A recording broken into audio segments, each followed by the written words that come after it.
Assalamualaikum warahmatullahi wabarakatuh. Kembali lagi dengan saya Tiara Linada Ariska dengan NIM 19002147. Nah, kali ini saya akan membahas tentang strategi kewirausahaan. Yang pertama kita lihat adalah soal pengelolaan usaha, mulai dari perencanaannya. Satu hal yang tertulis yang harus kita pahami adalah berisikan misi usaha, usulan operasional, termasuk rincian strategi dan peluang-peluang yang mungkin diraih. Market-market yang mungkin bisa kita jadikan satu daerah kekuasaan. Ini merupakan bagi-bagian yang harus masuk dalam olahan rencana usaha kita. Ketika ingin membuat satu usaha atau wilayah terkait dengan bidang usaha tertentu, yang kita lakukan adalah atau laksanakan fungsi dari perencanaan itu. Untuk pada akhirnya dijadikan sebagai pedoman mencapai keberhasilan manajemen atau keberhasilan kita sebagai pengambil kebijakan untuk usaha kita sendiri yang biasa berupa ringkasan eksekutif berupa maksud usaha. Usulan finansial, jadi di dalamnya ada maksud usaha yang dibangunnya rencana itu. Yang kedua, usulan-usulan finansial yang akan kita gunakan dalam proses pelaksanaan usaha yang dibuat kemudian permintaan dana kepada sumber-sumber pendanaan, kecuali kita memang bisa menjadi sumber dana sendiri. Dan yang terakhir yang harus ada dalam perencanaan itu adalah untuk mendapatkan cara atau strategi menggunakan dana dan cara pembayaran kembalian dari pinjaman. Kalau memang modal usaha yang digunakan adalah berasal dari pinjaman, apakah dari bank, dari lembaga tertentu, dari keluarga, dari teman, atau apapun sumbernya, harus dipikirkan bagaimana cara penggunaannya dan bagaimana sistem dan pola pembayaran kembali dari pinjaman tersebut. Jadi jangan hanya bisa meminjam sudah harus dari awal, sudah didesain sedemikian rupa bagaimana prosesnya, bagaimana strateginya, berapa besarnya, berapa lama sehingga pinjaman itu akhirnya bisa dilunasi kembali. Itu barangkali menjadi bagian awal sebelum menentukan strategi-strategi yang lain. Dalam kaitannya dengan pengelolaan usaha dan perencanaan usaha, ketika kita ingin mengusahakan atau berencana ingin membuat satu usaha sendiri, pada akhirnya menuntut kita untuk lebih banyak berkreasi, berpikir, berimajinasi untuk menentukan setiap titik atau menjadi sentral dari harapan keinginan sesuai apa yang di pikiran kita.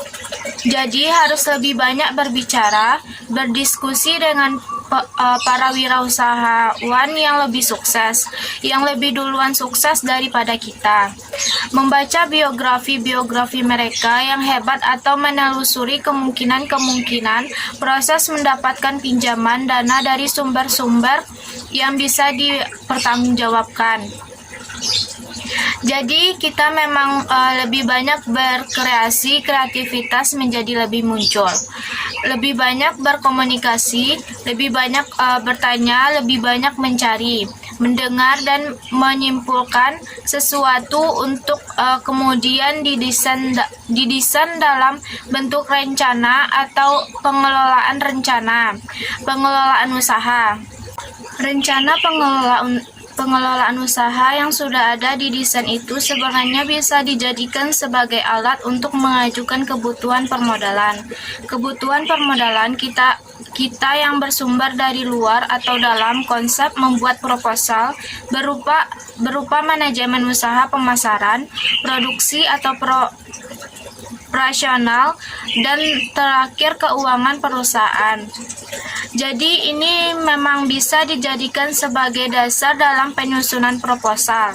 Karena bagaimanapun ketika usaha membutuhkan modal, modal harus jelas sumbernya dan sumber-sumber permodalan itu akan bisa dituangkan dalam bentuk proposal agar bisa kita dapatkan.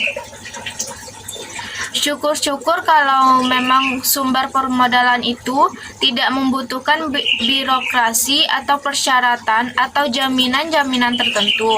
Misalnya melalui pinjaman individu perseorangan atau kelompok atau memang pinjaman keluarga. Tapi kalau sudah berurusan dengan bank, mau tidak mau segala sesuatu sifatnya formal harus dipenuhi. Makanya perlu perencanaan dari pengelolaan usaha yang akan didesain sekecil apapun itu bentuknya, tapi yang namanya birokrasi dari konteks peminjaman, dana dan sumber-sumber pendanaan harus kita lewati sesuai dengan prosedur dan syarat yang sudah ditetapkan oleh dunia perbankan. Lalu kita akan melihat bagaimana pengelolaan keuangan. Jadi, memang disadari atau tidak meski bukan menjadi satu-satunya sumber bahwa ketika ingin membangun satu usaha akan terpatahkan ketika kita tidak mempunyai modal. Karena modal itu memang diperlukan, tapi ingat, tidak harus dari kocek sendiri ketika kreativitas. Ketika pemikiran, ketika ide banyak dan itu bisa dituangkan dalam satu aktivitas yang sebenarnya dalam satu pergerakan usaha yang akan kita buat, kita tuangkan dalam bentuk desain yang terstruktur. Maka sumber-sumber pendanaan sebenarnya bisa dicari, bahkan datang sendiri kalau memang perhitungannya jelas, kalau memang tujuan kita jelas, dan secara bisnis itu memang menguntungkan dan secara market itu memang sangat potensial. Jadi tidak ada problem, tidak ada masalah ketika kita punya modal. Yang penting bagaimana menuangkan itu dalam rencana dan pengelolaan usaha yang tepat dan benar, dan punya market dan perjanjian bisnis yang jelas. Segitu hebatnya, segitu pentingnya arti modal dalam memulai sebuah usaha dan bagaimana pengelolaan keuangan yang dimaksud. Apa sebenarnya pengelolaan keuangan itu artinya? Bagaimana mengusahakan sumber dana, bagaimana mengusahakannya, dan bagaimana mengendalikannya dari dana-dana yang akan dimanfaatkan untuk produktivitas atau pelaksanaan usaha yang tadi dibuat.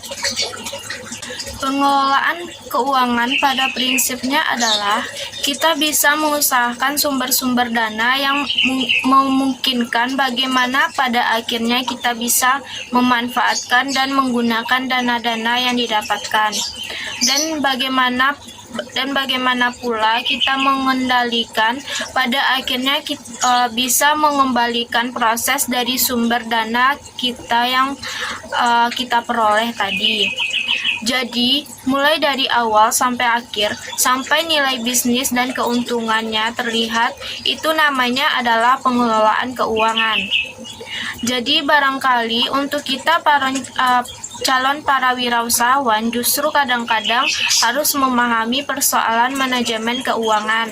Mau tidak mau harus ada struktur yang jelas, konteks yang jelas, bagaimana pola dan manajemennya harus kita desain dan manfaatkan terkait dengan keuangan ini. Nah, ada 3 aspek paling tidak yang kita harus yakini dan kita pahami dalam konsep manajemen keuangan dalam pengelolaan keuangan. Yang pertama itu ada sumber dana atau keuangan lembaga atau keuangan yang dijadikan sebagai modal utama dalam operasional usaha yang akan kita buat. Yang pertama disebut sebagai dana internal atau dana internet, yaitu dana dari lembaga perusahaan atau dari kita sebagai pemilik usaha. Yang kedua itu dana cadangan atau laba yang barangkali itu sifatnya ditahan. Jadi jangan mentang-mentang memiliki laba atau cadangan di awal itu sudah digunakan.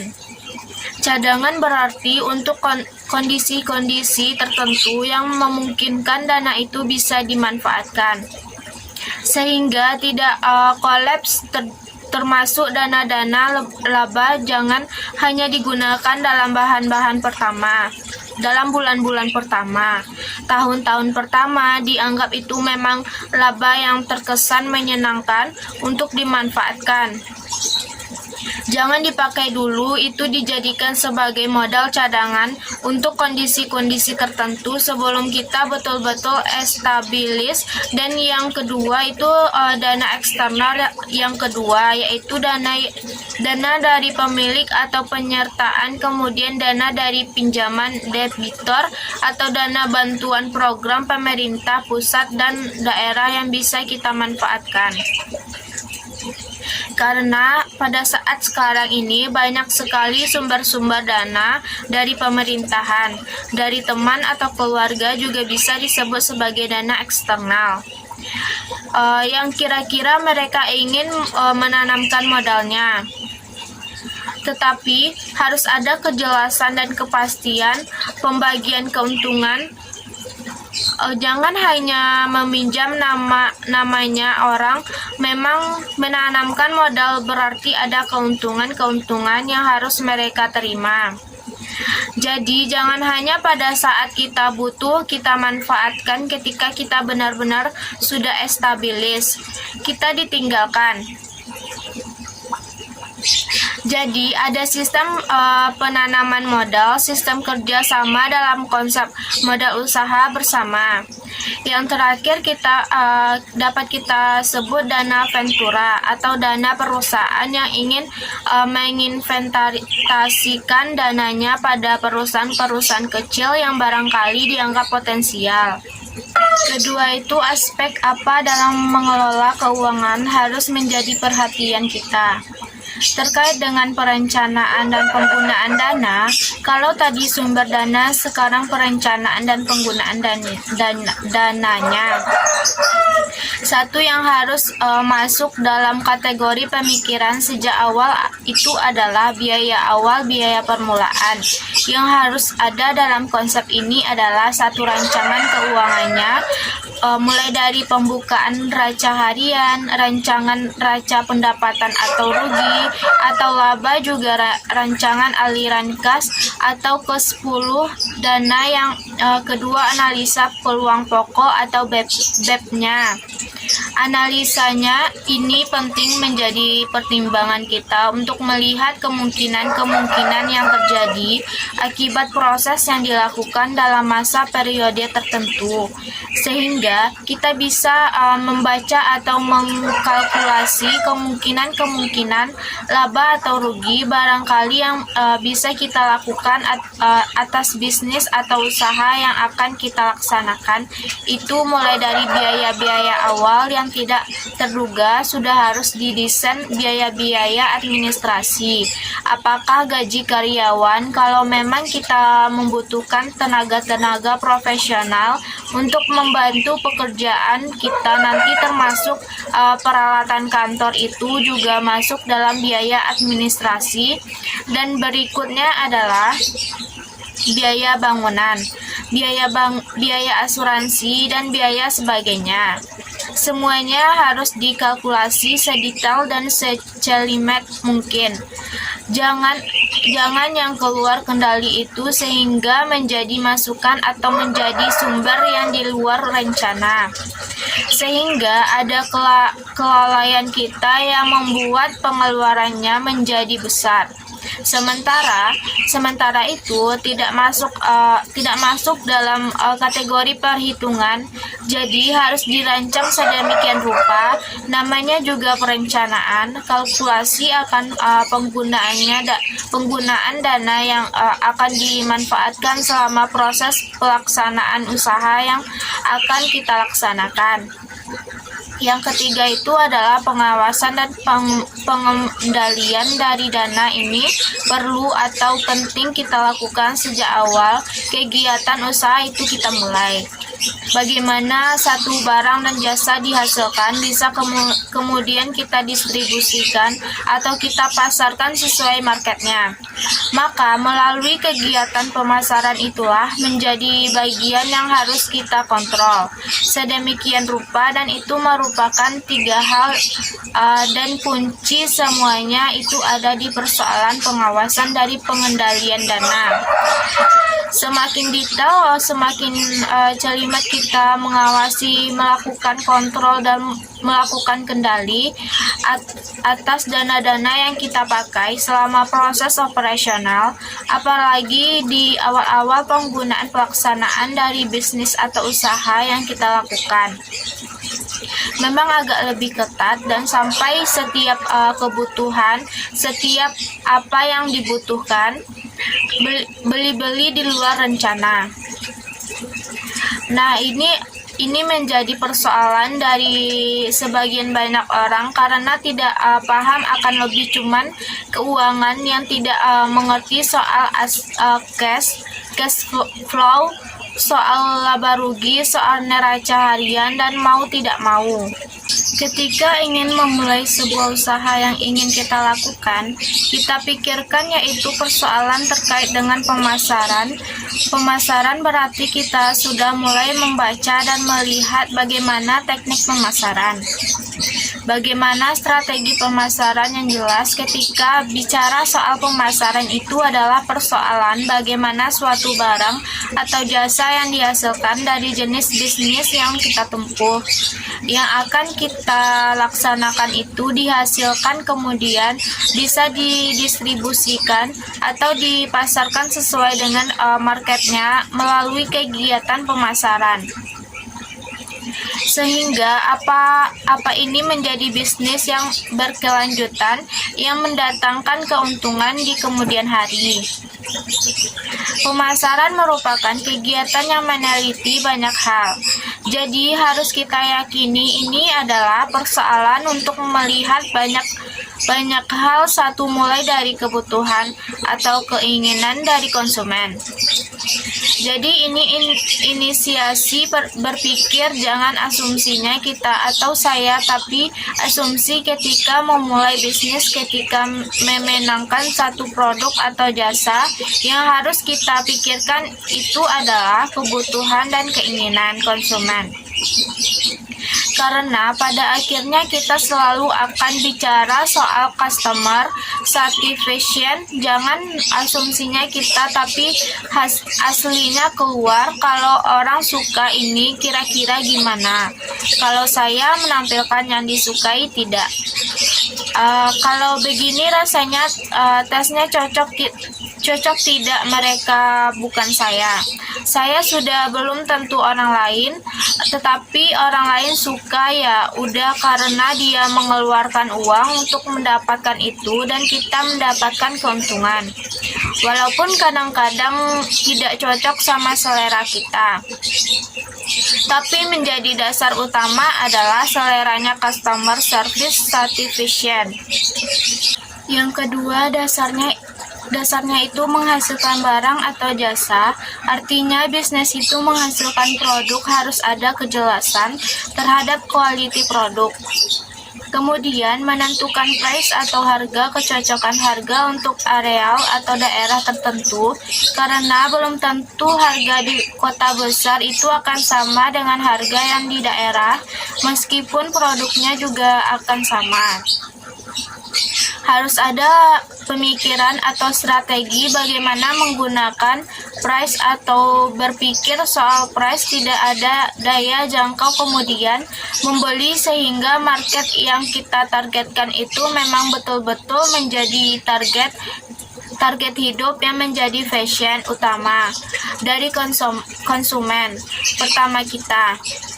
Kemudian mendistribusikan barang dan jasa atau place, dan terakhir promotion, jadi terkait dengan pemasaran. Minimal 5 hal yang harus menjadi pertimbangan kita untuk melihatnya. Yang pertama, kebutuhan atau keinginan konsumen. Yang kedua, produknya kejelasan produknya sesuai dengan kebutuhan konsumen. Yang ketiga, harganya sesuai dengan area market dari konsumen yang kita kejarkan. Misalnya, kalau mahasiswa cenderung memang harganya harga mahasiswa. Kalau memang kawasannya elit, ya silakan harganya tinggi, tapi kualitas yang harus seperti apa. Jadi akan menentukan price, menentukan di mana atau siapa target market dari konsumen yang akan kita kejar tadi. Yang keempat itu pendistribusian barang atau jasanya, tempatnya di mana, seperti apa, bagaimana proses sarannya. Dan yang kelima, ini kadang-kadang menggunakan bahkan memakan biaya yang tidak sedikit terkait dengan promotion, tapi untuk media sosial sekarang menjadi lebih digampangkan memanfaatkan media sosial. Jadi kalau bisa kita pembisnis adalah kita pengguna media sosial. Hampir semua media sosial bisa dimanfaatkan, dan itu menjadi link dari pekerjaan kita, link dari usaha kita, link untuk mendapatkan konsumen, link untuk mendapatkan nilai atau masukan dari setiap konsumen yang akan memanfaatkan atau dirasakan langsung dari produk atau jasa yang kita hasilkan ataupun tidak. Karena namanya promosi dari mulut ke mulut, dari satu medsos ke medsos yang lain, sehingga itu akan menjadi jenjang yang tidak pernah bisa diputus, yang ini akan menguntungkan kita di suatu hari nanti. Yang harus dipertimbangkan dalam kaitan dengan strategi dan pemasaran tadi, yang berikutnya harus dalam pertimbangan kita, dalam pikiran kita saat ini sebelum memulai usaha itu adalah strategi pemasaran. Strategi pemasaran ini jenisnya apa kita gunakan, atau strategi mana yang sekali tesnya cocok kita manfaatkan. Yang pertama itu mulai dari perencanaan pemasaran. Yang kedua, mix marketing, namanya bagaimana membaurkan berbagai jenis pola marketing. Yang ketiga dan yang terakhir adalah giat pemasaran atau usaha baru, mulai dari mencari peluang pasar, tempat yang banyaknya barang yang dibutuhkan, termasuk penentuan apa yang hendak kita capai dan diinginkan oleh para calon konsumen. Dalam memulai bisnis perlu usaha yang kuat, pikiran yang kuat, pengalaman yang besar, mau mencoba, jatuh kemudian bangun lagi, mau berkomunikasi dengan banyak orang untuk merawat pengalaman dan energi positif dari mereka, yaitu sudah kita mulai dari sekarang, tidak bisa nanti-nanti. Nah, terkait dengan konsep tadi, di sini kita akan membicarakan soal strategi. Yang pertama itu perencanaan pemasaran. Bicara soal strategi pemasaran di awal, dengan perencanaan yaitu apa yang harus ada dalam perencanaan pemasaran, yaitu mulai dari penentuan kebutuhan atau keinginan dari konsumen. Artinya, kita perlu ketika mulai usaha wajib melakukan riset pasar atau kebutuhan masyarakat sekarang. Apa keinginan anak muda sekarang? Kalau target kita adalah anak muda.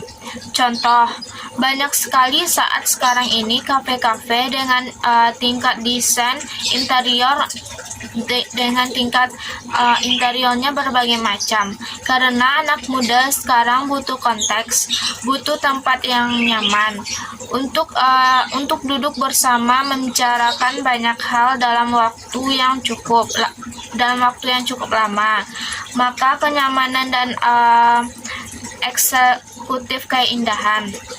Yang kedua itu memilih pasar sasaran khusus, harus ada kejelasan khususan, jangan terlalu semua diraih, harus ada kekhususan sehingga menentukan kejelasan konsumen, namanya adalah segmentasi pasar. Jadi harus ada kejelasan tembakan segmen mana yang harus diambil sehingga kita fokus bisa melakukan orientasinya sesuai dengan segmen itu. Dan yang ketiga, menempatkan strategi pemasaran dalam persaingan ini jelas. Dan yang keempat, melakukan pemilihan terhadap berbagai macam strategi pemasaran dengan menggunakan marketing mix. Jadi manfaatkan semua pola marketing sehingga memberikan keuntungan untuk semua. Jadi pola yang baik itu dari pola ini, hal yang baik dari pola marketing kita tarik dari satu marketing mix yang baik. Apa sih marketing mix itu? Marketing mix artinya kebutuhan dan keinginan konsumen satu. Yang kedua, menghasilkan barang atau jasa. Yang ketiga, ketika memarketingkan usaha kita itu dalam menentukan harga. Dan keempat, bagaimana pendistribusian barang dan jasa dan kalimat promosinya, dan ini harus di-mix sedemikian rupa dan satu pola marketing yang ingin kita lakukan. Nah, dapat disimpulkan bahwa strategi kewirausahaan adalah aktivitas pencarian atau penciptaan peluang usaha dan pencarian atau penciptaan keunggulan usaha yang membangun keunggulan daya saing. Pewirausaha dan usaha yang berhasil dan lestari pasti kuat dalam dua kegiatan besar itu. Sekian penjelasan tentang strategi kewirausahaan. Mohon maaf jika ada kesalahan dan semoga apa yang saya sampaikan tadi dapat bermanfaat untuk kita semua. Saya akhiri. Wassalamualaikum warahmatullahi wabarakatuh.